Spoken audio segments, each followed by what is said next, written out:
I didn't get hired because I already had this huge following.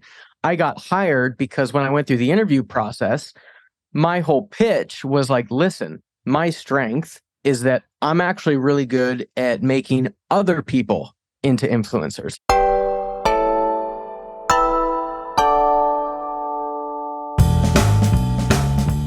Hello and welcome to this episode of Confessions of a B2B Marketer. It's a big one. We have arguably the funniest guy in marketing on the show, Todd Clouser. He works in marketing at Lavender, but his actual role is more of a creator manager. Yes, that's right. Lavender, snapping up B2B creators is Todd's job to make them famous. So in this episode, we're going to jump into exactly what his role is, how he's doing that, and getting like really specific about the future of creators in B2B. Massive episode. Before that, we have to give a big shout out to our sponsor, SaaStock USA. It's happening very soon, May the 31st to June the 2nd in Austin, Texas. Now, why should you consider attending or sponsoring at that? A, it has the highest concentration of SaaS decision makers of any SaaS event in the world. B, there's human connections, not just meetings. The whole thing is set up to enable you to create connections with your fellow SaaS enthusiasts. And then finally, we have actionable content for companies at every stage. That is why you should go. We'll have a link below, or you could just Google SaaStock USA. Well, no, actually don't do that, because we're going to have a link below that's going to give you a significant discount. So go and check that out right now. Let's jump into the episode. Todd, welcome to the show. Thanks for having me. So if I was to call you the funniest guy in B2B marketing, what would you say? I think Will Aiken might have something to say about that, but I don't know if I've consumed any of his stuff, but I don't think he's as funny as you. So what we'll do, anyone listening, if you don't know who Todd is, we'll link below. But I think your TikTok is probably the best place for people to find your funniest stuff. Would you agree? Yeah, TikTok or LinkedIn. LinkedIn typically has a little more education thrown in there, but yeah, either one. Okay, to check out the TikTok, because literally absolutely hilarious. And so what we're going to dig into today is, I guess, what you do, which is B2B influencers, or you are an influencer. And so we've got a whole road of questions we're going to go through to understand why this shift is happening, what your thoughts are on it, and more tactical stuff if there's a B2B leader listening that wants to embrace this wave of creators. Yeah, let's do it. So first I want to set the stage, like, why do we think creators are now moving into B2B? Obviously, it's been a thing in B2C for a while. Yeah, I think that's kind of it. The exact same thing is happening now in B2B that's been going on in B2B or in B2C for so long. And it's because I think with the emergence of like specifically LinkedIn becoming more of a content platform than what it used to be, you kind of started to see this slow emergence of creators. So people were kind of sick of companies just like feature dumping and all that kind of stuff with like their typical ads and all that. So like you started to see people sharing stories of like how they use things and how they manage their teams using different products and blah, blah, blah. And then you started seeing like people taking advantage of that and coming out with like the fake stories. And then you saw people like me who kind of merged those two together and like tried to base some things in insights, but also use like these outrageous stories to ground those insights. And like, as we started building audiences, I think leaders within these companies, same thing that they did in B2C a decade ago, was like, okay, we can take advantage of these people. They're these influencers, so to speak, but they're talking about like software. Like this has never happened before. Like, how do we leverage this? And I think that's what we're starting to see now with like influencers starting to pop. For sure. Like I think you still have the Worst Marketer in the World series. Yeah. So that was an interesting one and how it started, because like if you followed my stuff from like a year ago, when I first started doing B2B entertainment, the series were for the most part very involved. I had several different series and they would take me like 3 to 4 hours to shoot, edit, release, do the whole thing. And that was on top of like my regular job. So like it started to like pile up. Like I could only do maybe 1, maybe 2 a week, but I wanted to do more. So I was like, okay, like how do I make this as low effort as possible, but still create something that resonates, still have it like decently high quality. And I kind of leaned into, if you remember those old Dos Equis Most Interesting Man in the World campaigns, That's what it's based in. And I just did the worst marketer in the world because at the time I was working at Refine Labs and like our whole narrative was like, there's a bunch of these outdated tactics. Like, here's how we view the world. So like I personified myself as the worst marketer in the world doing all these outdated tactics. And I did it in the same format as the commercial. So it resonated with people and it still got our message across. So like it was, again, a blend of like the insights with like the entertainment. So yeah, I feel like we're going to get into this later, but the key here is like getting that attention, but ensuring you're, I guess, ideally influencing people as well at the same time to come and buy the software. But we're going to get into that later. So if a B2B leader is now looking to leverage somebody that has the skills to build an audience and I guess the audience, like how would they go about doing this? I think there's a couple ways you can do this. You can actually build out like an internal team, which is like you hire creators to be on the team, which is the route that we went with Lavender. And I can dive into that a little bit. Or you can outsource the creators. So your typical influencer model where like you pay per post or you pay like a retainer and they owe you X amount per month, whatever. But the way that I think about it, and there's also a blend too, right? The way I think about it is when you're building out a team. So let's say like at Lavender, we built the marketing team from scratch. So when we built out the team, we found people that filled the role that we needed, but they were also creators. Like that was a huge bonus because of the mindset of the company. Like we're a very content first company. So we didn't hire, like for instance, I didn't get hired because I already had this huge following. I got hired because when I went through the interview process, my whole pitch was like, listen, my strength is that I'm actually really good at making other people into influencers. Like my whole background, YouTube, like all these other things before I got into B2B SaaS was taking other people and making them into influencers. So that was kind of my pitch. I was like, listen, I want to be what I call like the creator manager. And I'm going to come in and we're going to make our sales guy an influencer. We're going to make different people on the marketing influencers. We're going to make, I mean, Will Allred was already an influencer, but like my pitch was like, I'm going to make all these people influencers. And that's the reason I got hired. My audience was just kind of proof that like, you could do it. I can do it for myself. I can do it for other people. So like when we're looking at roles, it's like, okay, so that was how I got hired. And then let's say we're hiring an SDR. Like for me, I'm going to, and if I was in charge of SDR hiring, I would say like, okay, we need an SDR. Obviously, the SDR has to be good at their primary role. But like as a secondary, I'm looking at, can this person and are they willing to create? Because I understand in my role, selfishly, I'm trying to influence other people as they're hiring too. My goal is to make everybody on this team an influencer. I want them to hire people that will help me achieve that goal. But then once we fill those slots, let's say we hire an SDR, they're a creator. We want more SDRs, more SDR creators, but we don't necessarily have budget or a need for all these new SDRs. That's when I'm going to start outsourcing. And that's when I'm going to start building like this external team. So my entire internal team is kind of what I want.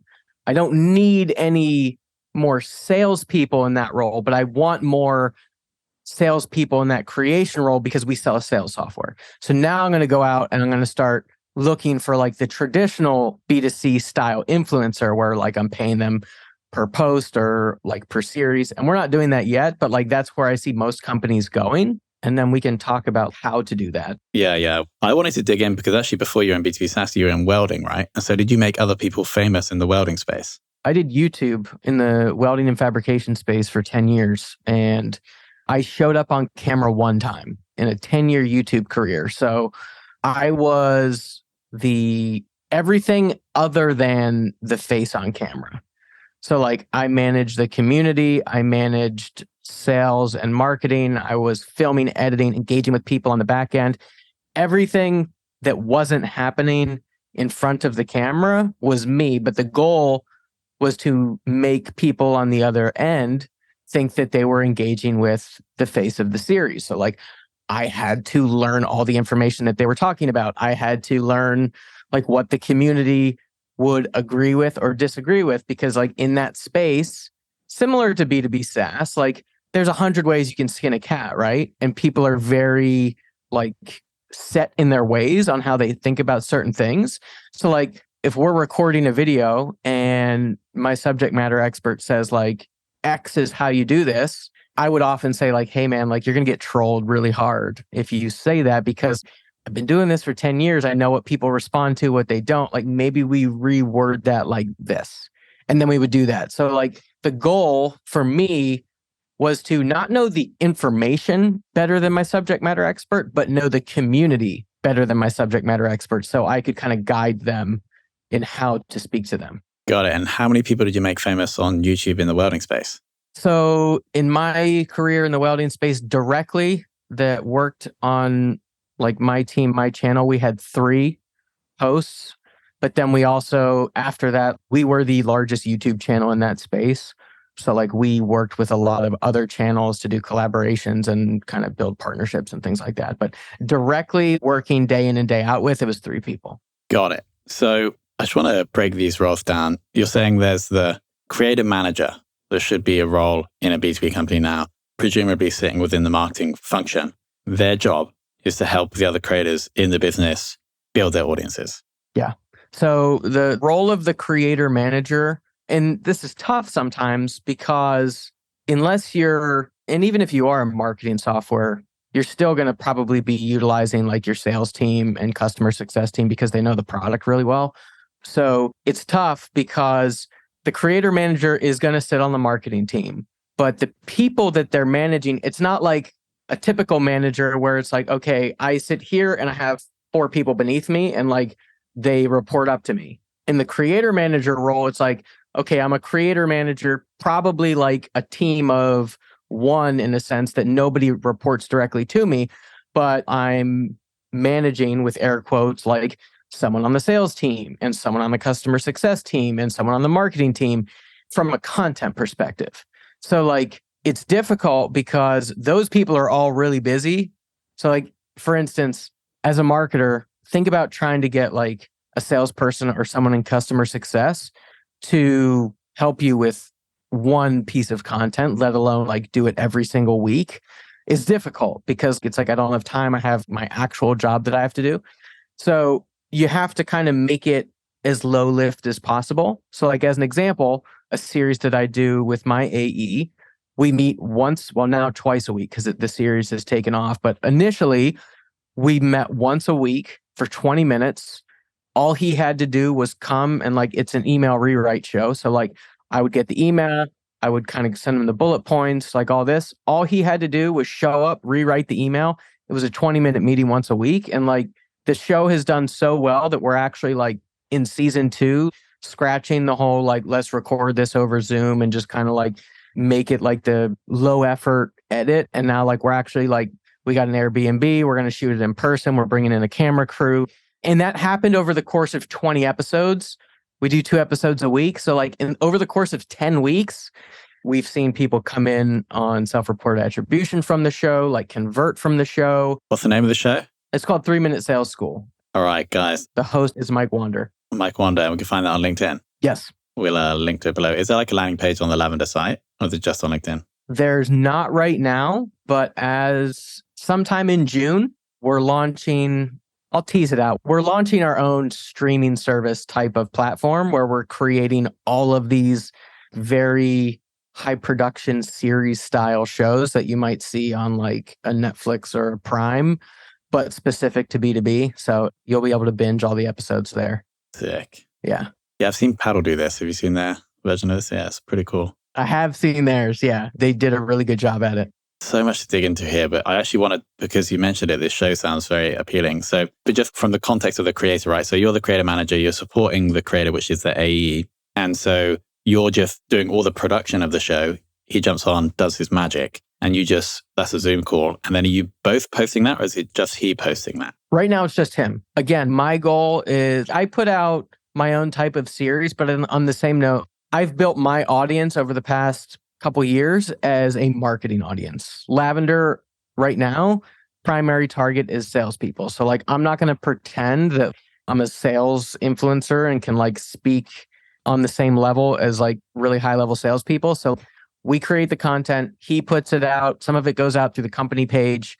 But again, my goal is to make them look really good. So like we can talk about this if you want. I promote them a little differently. So instead of me actually sharing the show, like the final episode, what I do, and you may have seen some of this, I put out one today, is I've essentially built like a old school, like WWE style beef with Mike, who's my host. And the whole point of that is I talk about this a lot in content that you should embrace your trolls and you should embrace your detractors, so to speak. And a lot of people, one, they don't do that very well from like an external standpoint, but nobody does it from an internal standpoint. So like what I'm doing when I troll Mike, every episode I tell him to do better because he could have done better. So I'm like, come on, man. Yeah, you won, but you could have done better. So essentially what I'm doing is I'm activating my audience, which is marketing, because you've already got that sales and marketing like beef a little bit.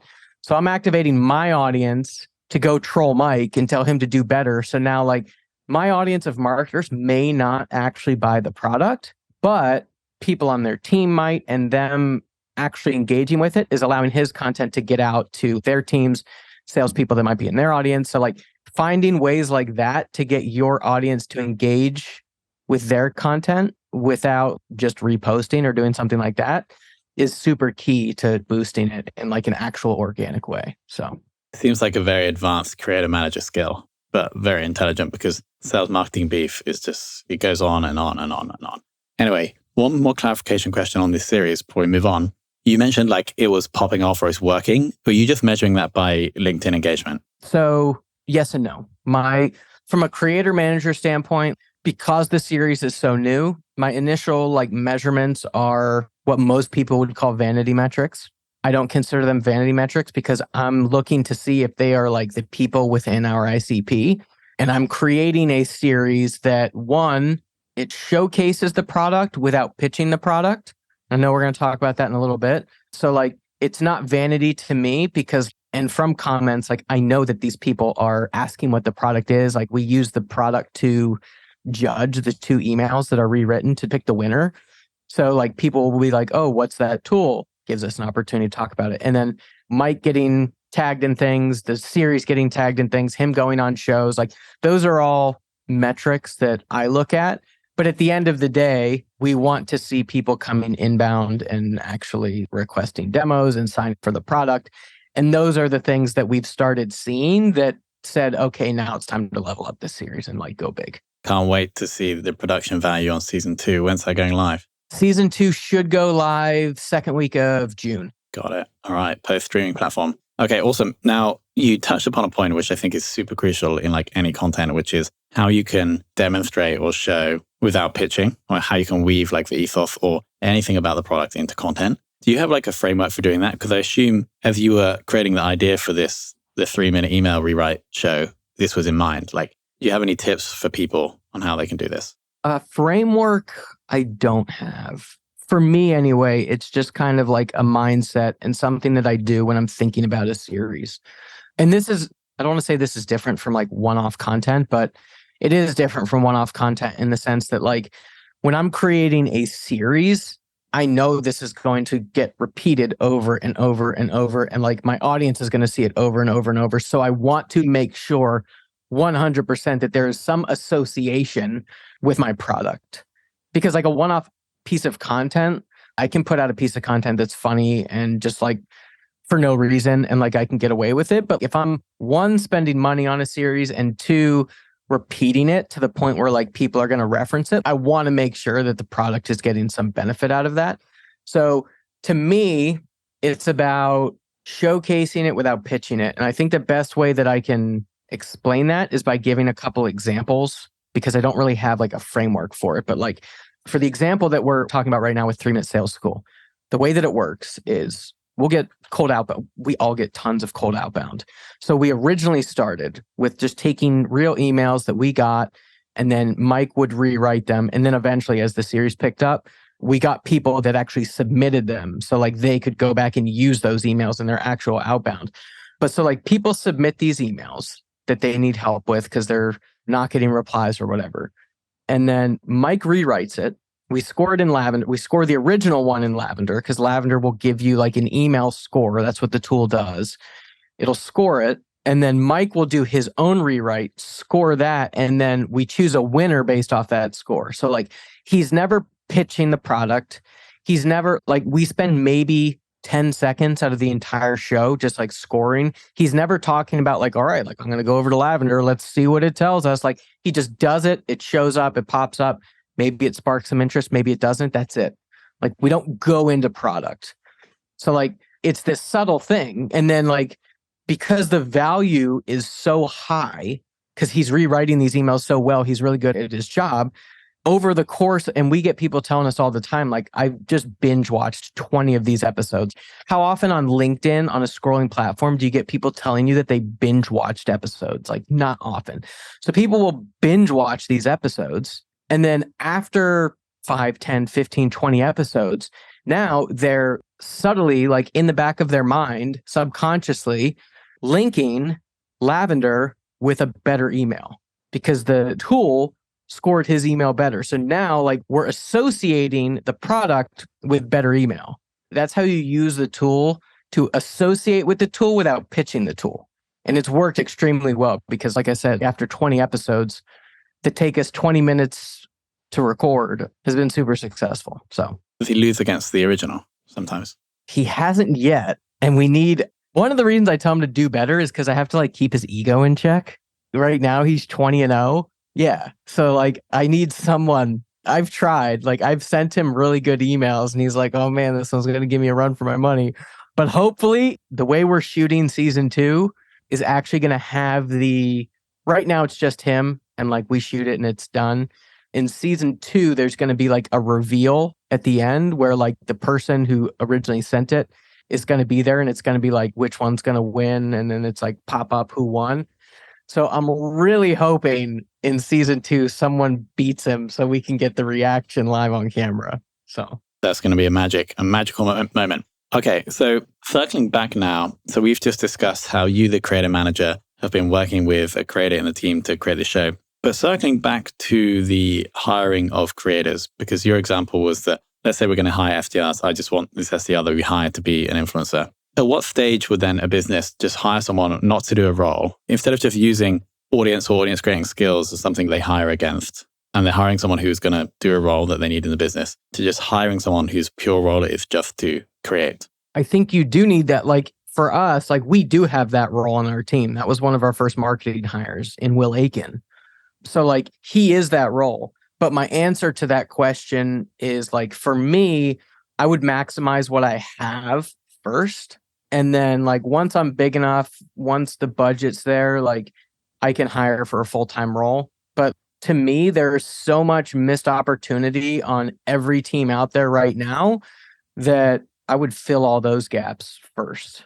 Got it. So looking at the internal team, because it's kind of almost, let's say leadership isn't like really behind this. I'm sure at Lavender, it seems like they are like super supportive of all of you guys. But so what we're saying is if leadership are not like super behind it, we're going to first try and maybe, so you're just a marketing manager right now, you're not creator manager. You would first maybe pick out people internally within the business that either have the potential or a small audience already, and then get that working. And then maybe you can feed into the hiring process that actually we want to, especially in the commercial roles, want people with an audience. You get that working, and then you can get some results, pitch to leadership that you need to hire or it may be a good idea to hire a pure creator. Yeah. So like you said, we're lucky in the sense that like the leadership at Lavender was fully bought into creators and content and all that kind of stuff. So one of the first hires on our marketing team was a full-time creator. That's what Will does all day, every day. Like he manages all the Lavender accounts on all these different channels. He creates YouTube content, all of this stuff. And then my role is to get all these other people firing on all cylinders. So I guess my answer to that is if you have leadership that already is bought into that, like, yes, absolutely. Hire that person so you have just something going all the time. And then, but if you don't, prove to them with the people that you already have on your team, this is how like impactful this is. Imagine if we had someone doing it full time. And then once you do have that person, like best of both worlds is what we're doing, where he's doing it full time and I'm helping all these other people do it too. Got it. The next question on hiring. is about whether you hire someone just for their audience or for their skills of building the audience. Or presumably, I think you'd want both. But is there a different way you would look at those two things? Yeah. So I think if you're just hiring for, well, it depends on the role. Okay. So let's say I'm hiring for that creator position, right? The person that's going to be creating full time. Like in that situation, like obviously I'm going to hire someone who has proven to me that they can build an audience, like they're an influencer, like that is that ideal person for that role. But any other role in the organization, like again, I wasn't hired because I had an audience. I was hired because of the things that I was able to, the information that I put out there and the content that I created that was able to build that audience was the information that I needed to succeed in the role that I was being hired for, if that makes sense. So like it goes in, it's not just for content creators too. If a salesperson talks about everything they do in a sales role, it's probably, and they've built an audience because of that, it's probably because they know what they're doing. And if they don't know what they're doing and they're just like a really good speaker, you're probably going to uncover that in the interview process. But like most likely it's because they're a good seller, right? So like they just happen to talk about it and people love what they talk about because they were successful in doing it. Got it. So I was just scrolling LinkedIn to find out what that says your job title at Lavender is. It just says marketing. Are we going to update that to creative manager? Not anytime soon. So like one of the beauties of working at Lavender is we're a very flat team. So like everybody right now, we're still a small company, but like everybody on the marketing team reports directly to Will Balance, who's our CEO. And obviously as we grow, that's going to change. But right now it's like I'm marketing, Will is social, Chelsea is content, which is like written content, Jen is community. So like we all have very generic titles.